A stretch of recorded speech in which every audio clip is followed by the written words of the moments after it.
Welcome to sleepy Japan. Tonight, we drift together into a quiet story from Japan, a tale shaped by stillness, tradition, and the soft rhythm of night. Before we begin, take a slow breath in and exhale gently. Let your shoulders loosen. Let your hands rest. Let your thoughts begin to settle as the world around you softens into calm. Imagine a peaceful evening, light from a simple paper lantern drifting across the room, a cool breeze moving just beyond the window. And in the distance, a single temple bell echoing through the night. Each sound carries you deeper into rest. There is nothing you need to do now, nowhere you need to be. Just breathe and let the night open gently around you. Feel peace moving through your body, from your chest to your shoulders, to the quiet rhythm of your breath. The world outside grows silent. Only the sound of your breathing remains, and the soft promise of dreams waiting to unfold. Now, as the moon rises above the hills, and the night deepens, let us begin tonight's story. Kazuma's Revenge.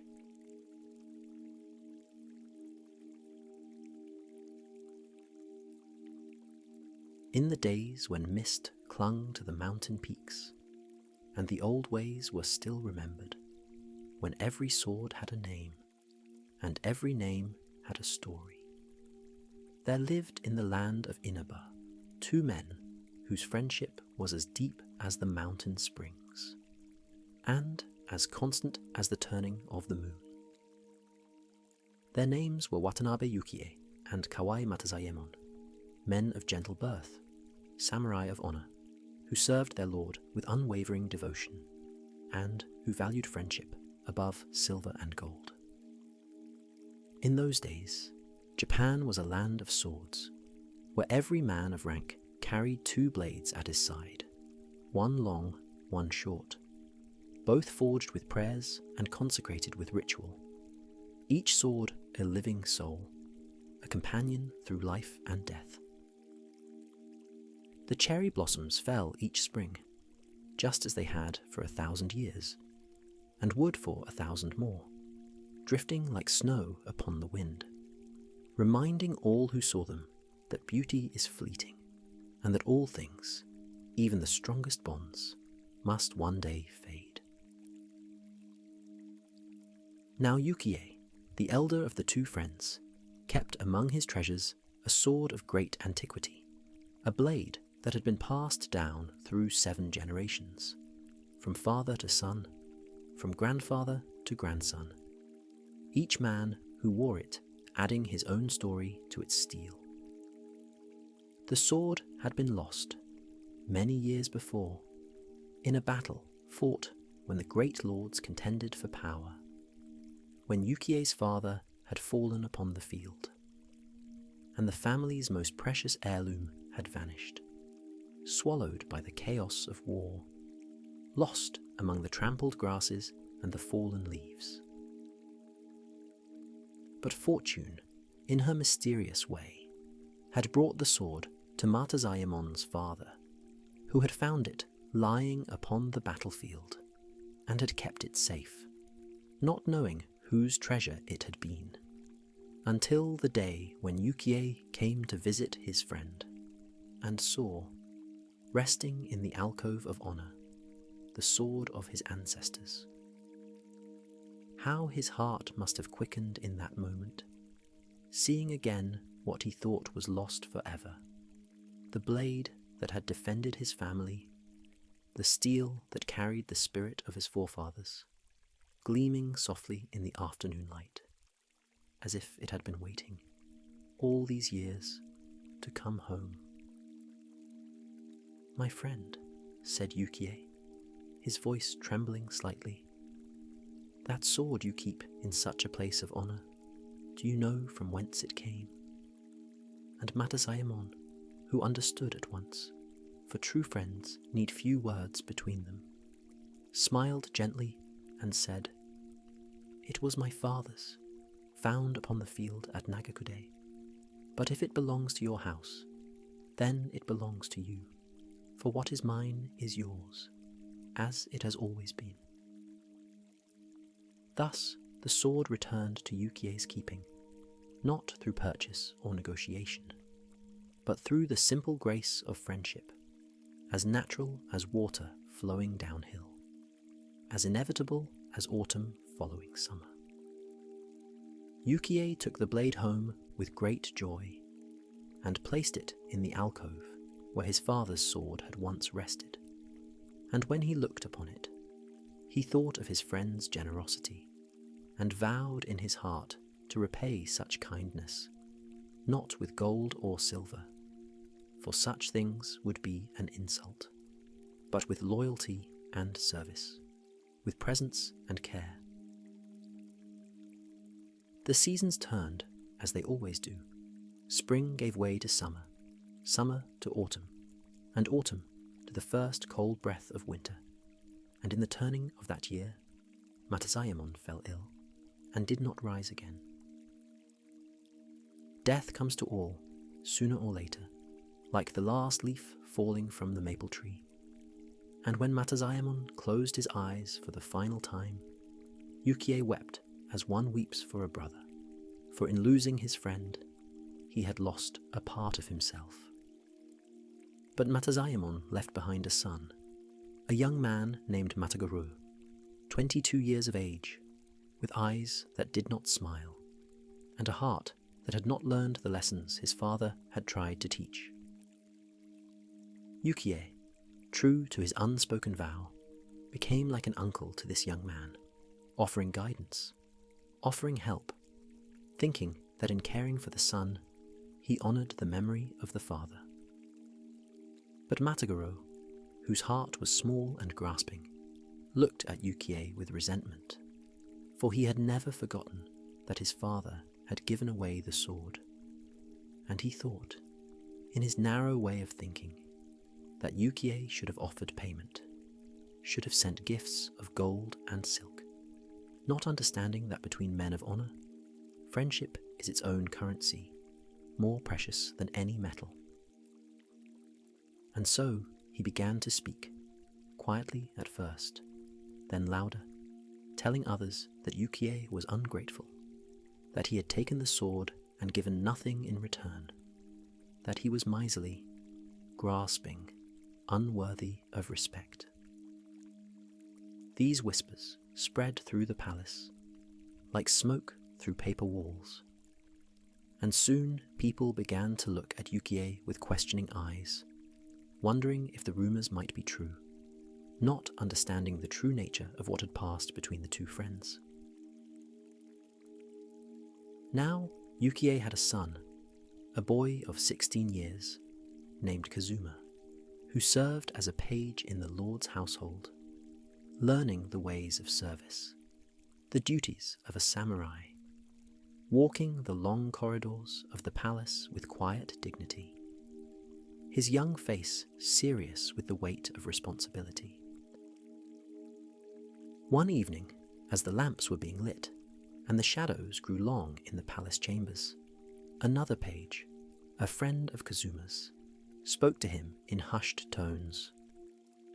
"Kazuma," he said, concern evident in his voice, "there are things being said about your father. Matagoro is telling everyone who will listen that your father accepted a precious sword and gave nothing, not even courtesy, in return." Kazuma felt his face grow hot, felt anger rise in his chest like a sudden flame, but he held his tongue, as he had been taught, and when his duties were done for the day, he walked home through the darkening streets, where paper lanterns were beginning to glow, casting their gentle light upon the evening mist. He found his father in his room, sitting before a low table, reading by lamplight, and knelt before him with proper respect, and told him what he had heard. "Father," he said, his voice tight with emotion, "let us send money to Matagorou. Let us end these whispers with a generous gift, so that no one may speak ill of our house." But Yukie, who understood things that his young son did not yet comprehend, shook his head slowly, sadly, and his voice, when he spoke, was filled with disappointment, not in his son, but in the way the world sometimes turns. "My child," he said gently, "you are young, and do not yet understand the obligations that exist between men of honor. Your passion does you credit, but listen carefully, and perhaps you will understand. Matagorou's father was my dearest friend. When he returned to me the sword of my ancestors, he did so out of love, out of the bond between us. To offer money in return would be to insult that bond, to suggest that friendship can be purchased, like rice or cloth. So instead, I chose to honor his memory by caring for his son, by offering guidance and help. This is how men of our rank conduct themselves. This is the proper way, the honorable way. But Matagorou has shown himself to be without understanding. He does not know the value of what his father gave. He thinks only of silver and gold. He has the soul of a merchant, not of a samurai. Therefore, I will return the sword. I will place it back in his unworthy hands, and free myself from any obligation to such a man, for I would rather have no sword at all than to be beholden to one who cannot understand honor. And so, on that very night, Yukie wrapped the sword carefully in silk, and walked through the quiet streets to Matagorou's house, where the younger man received him with false courtesy, his eyes cold, his smile thin as paper. "I have come," said Yukie, his voice calm but firm, "to return to you the sword your father gave me. I had hoped to repay his kindness through service to his son, but it seems my service is not valued, and so I return what you clearly believe was given in error." He placed the sword before Matagorou, and the younger man's face flushed with anger, for he understood the rebuke in Yukie's words, understood that he had been found wanting, and his shame turned instantly to rage. "You dare to lecture me?" Matagorou hissed. "You dare to speak of honor, while you take from my family and give nothing in return." "I speak only truth," said Yukie, his voice still steady. "And I pity you, for you have lost something more precious than any sword. You have lost the wisdom your father tried to teach you." And with those words, Yukie turned to leave, to walk back through the night to his own home, unaware that Matagorou, in his fury and shame, had become a creature ruled by darkness, had let rage overcome all reason and restraint. For as Yukie stepped through the door into the night, Matagorou seized his sword, drawing it with a terrible sound, and struck from behind, like a coward, like a serpent, cutting deep into Yukie's shoulder, spilling blood upon the threshold of his house. Yukie, old man though he was, turned with the instinct of a lifetime's training, drew his own blade even as the pain blazed through him, and for a moment they fought, steel against steel, the sound of their combat ringing through the quiet night. But the first wound was too deep. and Yukie's strength was flowing out with his blood, staining the ground beneath his feet, darkening the earth like spilled ink upon rice paper. He staggered, fell to one knee, and Matagoro, seeing his enemy weakening, struck again and again, until Yukie lay still upon the ground, his life departing, like smoke rising from an extinguished lamp. And in that moment, everything changed, for murder had been done, and the wheel of consequence had begun to turn, slowly, inexorably, like the wheel of the seasons themselves, and all the sorrow that would follow, all the tears yet to be shed, were already written in the stars above, already certain, already inevitable. Matagoro's mother, hearing the sounds of struggle, came running from within the house, and when she saw what her son had done, she cried out in horror and despair. "Foolish boy," she wept, "wicked boy, what have you done? What a terrible karma have you created? You have murdered a man of honor in his own blood, and now your life is forfeit. Now you are hunted. Now there will be no peace for you, or for me, until this debt is paid." But Matagoro, still shaking with rage and fear, could only think of escape, only think of fleeing before others discovered what he had done. "Mother," he said, his voice urgent, desperate. "We must leave this place. We must seek protection. I know a man, a powerful man, who will shelter us. Come, come now, before it is too late." And so the mother, though her heart was breaking, though she knew her son had done great evil, followed him into the night. For what mother can abandon her child, even when that child has walked into darkness? Meanwhile, young Kazuma, who had been waiting at home for his father's return, grew anxious as the hours passed, and the night grew deep, and the stars wheeled overhead, and still his father did not come. Finally, he could wait no longer, and set out into the darkness, following the path his father had taken, until he came to Matagoro's house, and found there, in the dim light of the moon, a sight that would haunt him for the rest of his days. His father, lying still and cold, the blood dried black upon the ground, the eyes closed as if in sleep, but sleeping a sleep from which there is no waking. Kazuma fell to his knees beside the body, and gathered his father in his arms, and wept, as a son weeps for his father, as a young tree weeps sap when its trunk is cut, as the sky weeps rain upon the parched earth.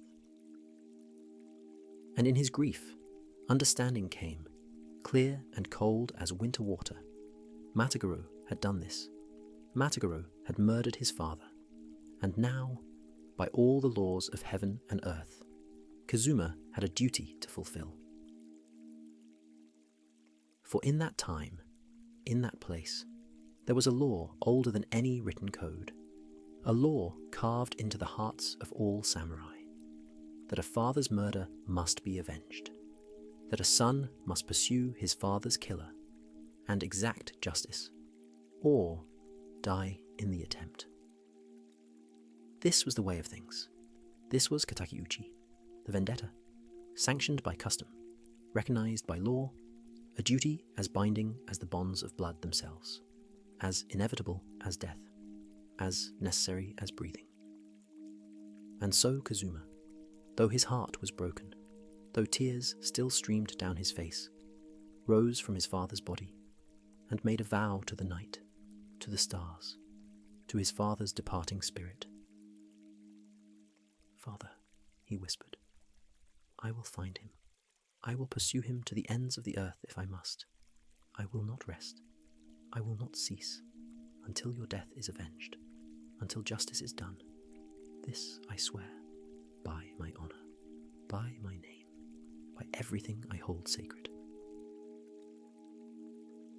But Matagoro had fled far and fast, seeking the protection of a powerful man, a Hatamoto named Abe Shirogoro, one of the shogun's own retainers, a man of influence, a man of might, who commanded many warriors, who feared no one. And this Shirogoro, it happened, had been nursed as an infant by Matagoro's mother, had drunk milk from her breast when he was helpless, and such a bond, such a debt, could not be lightly dismissed. So, when Matagoro came to him, seeking shelter, Shirogoro did not hesitate. "You are the son of my milk mother," he said, "and for her sake, I will protect you. Let Kazuma come if he dares. Let anyone come who wishes you harm. They will find you defended by 36 warriors, by men who fear neither death nor dishonor." And so began a time of great turmoil, for word spread quickly through the land that Matagoro was under the protection of Abe Shirogoro, and that the Hatamotos, proud and fierce, had sworn to defend the murderer against all comers. The great lords, the daimyos, heard this news with anger, for they saw in it an insult to their own dignity, a challenge to their authority, and they began to gather their forces, preparing for conflict, preparing for war. But before the storm could break, before blood could flow in the streets of the capital, a wise counselor named Matsudaira Idzu no Kami conceived a plan to prevent disaster. There was a physician, skilled and trusted, named Nakarai Tsusen, who attended many noble houses, and who had been treating Kazuma's lord for an illness, a lingering sickness that would not depart. Idzu no Kami summoned this physician in secret, and spoke to him in a voice low and urgent. "Tsusen," he said, "you are a loyal subject. The realm stands on the brink of civil war. Great lords prepare to fight each other, and innocent people will suffer and die, unless someone acts with courage to prevent it." "Tell me how I may serve," said Tsusen, his face grave, for he understood the weight of the moment. "You must kill your patient," said Idzu no Kami bluntly. "You must poison the lord you have been treating, for if he dies, the crisis will pass, the confrontation will be avoided, but you will forfeit your own life in this service, for you must drink the poison yourself to prove its safety before you give it to your lord." Tsusen was silent for a long moment, contemplating his own death, thinking of his family, his children, his unfulfilled dreams. But then he bowed his head in acceptance. "For the peace of the realm," he said quietly, "I will do this thing. I will lay down my life, so that thousands may live. This is my duty. This is my honor. Let it be done." And so, on the following day, when Tsusen came to attend his patient, he brought with him a medicine mixed with subtle poison, a draught that would bring death softly, without pain, like sleep stealing over a tired child. And according to the custom, as proof of his good faith, Tsusen drank half the medicine himself, while his patient watched, trusting, unsuspecting, and then the lord drank the remainder, thanking the physician for his care. Tsusen bowed and took his leave, and was carried home in his litter, and there, as the poison worked its way through his blood, he lay down upon his mat, and composed a final poem, and breathed his last, a loyal servant to the end. And in his palace, the lord too began to feel the poison's touch, began to weaken, to fade, and by nightfall he too was dead, and with his death the crisis passed, the armies dispersed, the threat of war evaporated like morning mist. But for young Kazuma, his duty remained, for though the great confrontation had been avoided, though peace had been preserved, his father's murderer still lived, still breathed, still walked under the same sky, and the debt of blood was still unpaid. Kazuma had a sister, older than himself, married to a man named Araki Matayémon, a swordsman of great renown, perhaps the finest in all Japan, a man whose name was spoken with respect, with awe, with fear. And Matayémon, when he heard of his father-in-law's murder, came to Kazuma and spoke to him with quiet intensity. "Kazuma," he said, "you are young, only 16 years of age, and Matagoro is a man grown, protected by 36 warriors. You cannot do this alone. You will need help, and though you did not ask it of me, I offer it freely, for your father's sake, for your sister's sake, for honor's sake." "I will come with you," said Matayémon. "I will stand beside you when the time comes. I will help you fulfill your duty. This I swear." And two of Matayémon's own retainers, men named Ishidome Busuke and Ikazoye Magohachi, hearing of their master's intention, came forward and begged to accompany him. "Master," they said, "we have served you faithfully for many years. We have eaten your rice. We have worn your colours. Now, let us prove our loyalty. Let us share in this danger. Let us stand with you in battle." Matayémon tried to dissuade them, speaking of the danger, of the likelihood of death, but they would not be moved. And finally, he accepted their service with gratitude and pride. And so the four set out together, Kazuma, Matayémon, Busuke, and Magohachi, leaving the capital behind them, walking the long roads that led into the provinces, searching for Matagoro, who had gone into hiding with his protectors. They journeyed for many days, for many weeks, following rumours, following whispers, asking questions in tea houses, in temples, in village squares, always moving, always searching, like hunters tracking a dangerous beast through the mountains. And all the while, Matagoro and his 36 companions, led by the old warrior Sakurai Jusayemon, moved in secret through the countryside, knowing they were hunted, knowing that somewhere behind them, Kazuma and his fearsome brother-in-law were drawing closer. At last, in the great city of Osaka, where merchants crowd the streets and boats cluster thick as water lilies upon the canals, Matayémon found the clue he had been seeking. He was walking at dusk through a crowded quarter when he saw a servant enter a shop and order food for 36 men, and something in the man's manner, something in his face, caught Matayémon's attention.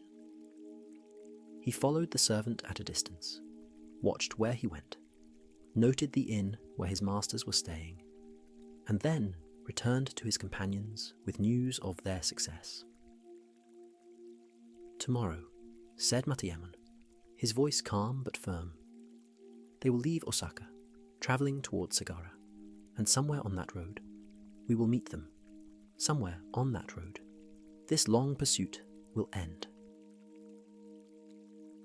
They set out before dawn, walking through the grey light of early morning, following the road that led through the province of Iga, until they came to a wide and lonely moor, a place where few travellers passed, a place perfect for what must be done. There, beside a small tea house, they waited, preparing themselves, checking their swords, steadying their breathing, making ready their spirits for what was to come. Matayémon spoke to each man in turn, assigning roles, defining duties, his voice quiet but commanding. "Kazuma," he said, "when we meet them, you must fight Matagoro, and him alone. This is your vendetta, your duty, your right. I will keep the others from interfering. I will hold them back while you complete what you must do." And to his 2 retainers, he said, "Stay close to Kazuma. Protect him if the others try to help Matagoro. This is your sacred charge. Guard him well." And then they waited, as the sun rose higher, as the morning warmed, as the shadows shortened, until at last they saw, coming along the road, a party of riders, 36 men strong, led by old Sakurai Jusayémon, grey-haired and grim, and among them Matagoro, riding in the center, protected, guarded, surrounded by steel. Matayémon stepped forward into the road, blocking their path, his hand upon his sword, and beside him stood Kazuma, young but resolute, his face pale but determined, and behind them the 2 loyal retainers. "Matagoro," called Kazuma, his voice ringing clear. "I am Kazuma, son of Watanabe Yukie, whom you murdered like a coward in the night. I have come to claim my right, to fulfill my duty. Draw your sword and answer for what you have done."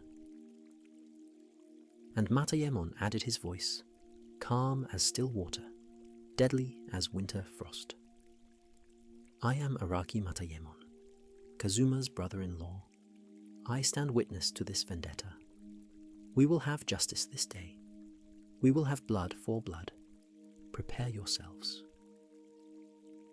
When the 36 men heard Matayémon's name, a ripple of fear passed through them, for his reputation was known to all, and they understood suddenly that this would not be easy, that perhaps, despite their numbers, they might not prevail.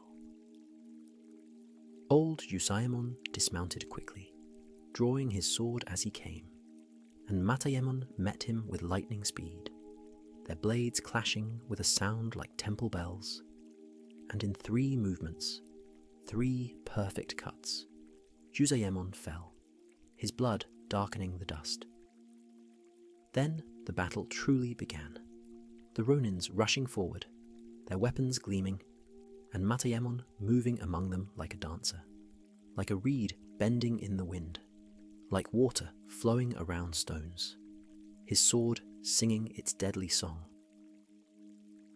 Meanwhile, Kazuma had engaged Matagoro, and they fought with fierce concentration, the boy and the man, duty against fear, righteousness against guilt, their swords meeting again and again, neither able to gain advantage. The 2 retainers, Busuke and Magohachi, fought to keep the other Ronins from interfering, fought to protect Kazuma as their master had commanded, and they fought well, though wounds began to multiply upon them, though blood ran down their arms, though their strength began to wane. Matayémon, seeing his men in danger, cut down 3 more Ronins who tried to surround them, his sword moving so fast it seemed to leave trails of light in the air, and slowly, inexorably, the tide began to turn. One by one, the Ronins fell, their courage failing, their will breaking, as they realized they faced not just a man, but a legend, a swordsman beyond any they had ever encountered. But Matagoro fought on desperately, knowing that if he fell, there would be no mercy, knowing that this was the end he had tried so long to avoid, the consequence that had pursued him across mountains and rivers, the justice that had finally caught him upon this lonely road. And gradually, as the sun climbed toward noon, as the battle wore on, Kazuma found his opening, found the moment when Matagoro's guard dropped, when fear made him hesitate, when karma, inexorable and patient, claimed its due. Kazuma's sword flashed once, and Matagoro staggered, his weapon falling from his hands, his eyes wide with a sudden understanding that death had come at last. He fell to his knees, and then forward onto the ground, and lay still as Yukie had lain, the wheel come full circle, the debt paid, the balance restored.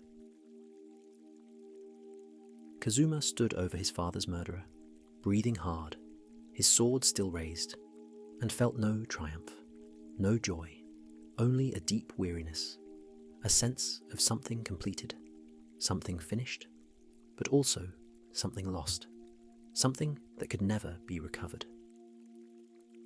For revenge, even just revenge, even righteous revenge, does not bring back the dead, does not erase the sorrow, does not fill the empty place at the table, does not restore what has been taken.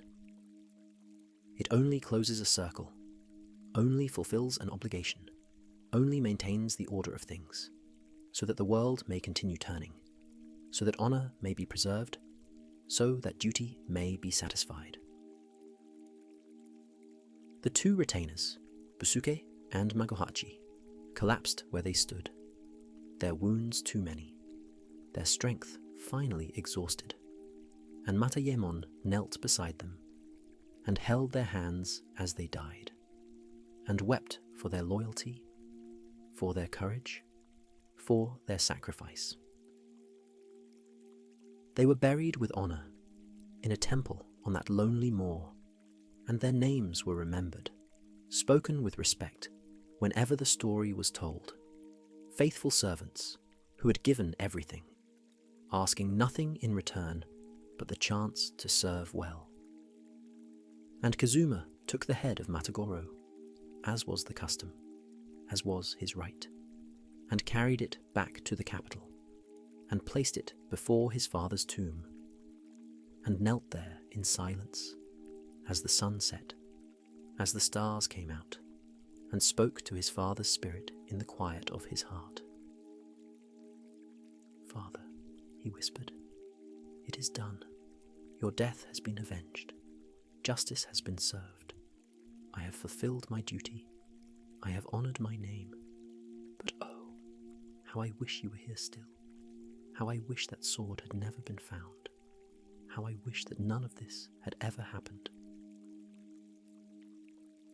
And perhaps his father's spirit heard him.